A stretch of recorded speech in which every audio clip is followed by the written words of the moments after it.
Connecting with 220 volt electric power, 10 oil machine.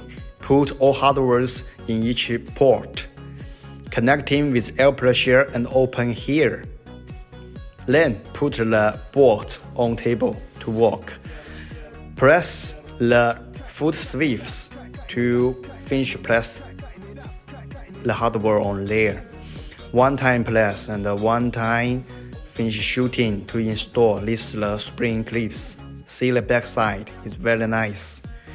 And then after worker works a while, they can handle it easier and to do faster. And this is the port of the nails. After the nails is enough in the checking, the red line of the sensor button will on.